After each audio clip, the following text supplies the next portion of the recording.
Hello there.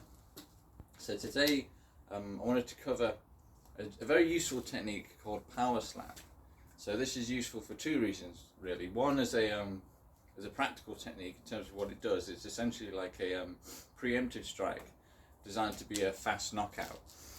So essentially you're in a confrontational situation and you're pretty certain that you're being threatened, it's about to go down.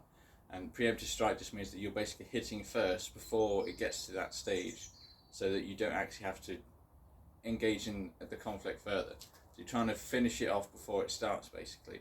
So what you're trying to do is hit them on the side of the face out of nowhere, and just get a good knockout. Big, open hand, hit as much of the face as possible.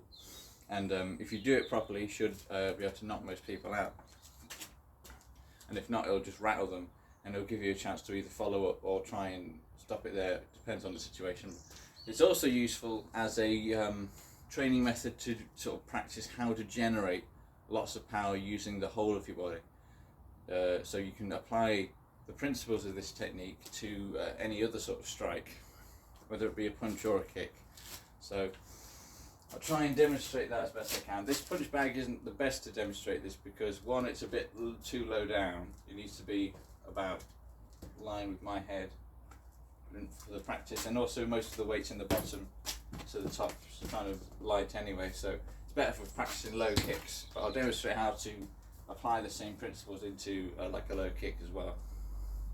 So for a power slap, we're essentially moving a hand from here to here, so not that much distance to build momentum. You need to be able to snap and generate a lot of power, so it's all about explosive power, big, fast, sudden movement. And you have to learn how to use your core of your body, like your hips and your core and your glute muscles all around here. This is where the majority of your power is generated. It's also where your centre of gravity is, which is also really useful for power generation. So what we have to do is this thing called a double hip movement. So hips turn away from the target first, and then they move towards it, and then the rest of my body in like a chain moves afterwards.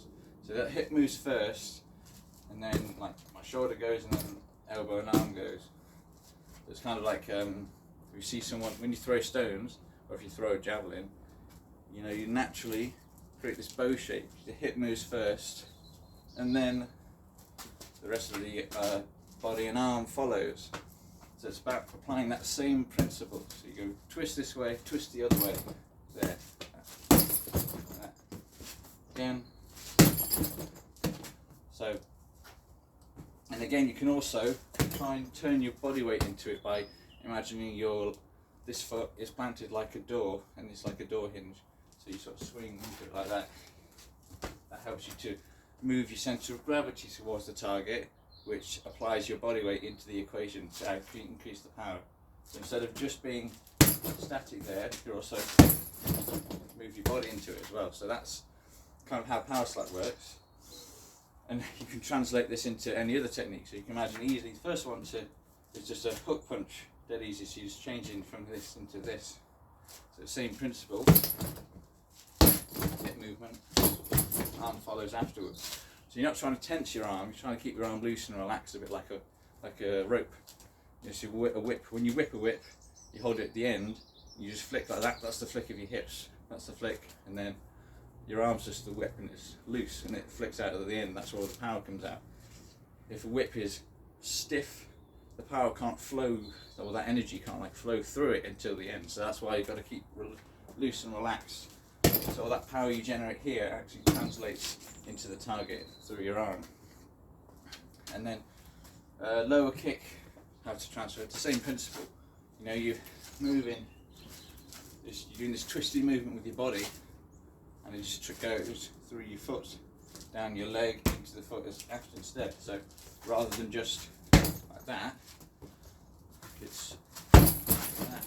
So even if you say I was kicking a target that didn't move,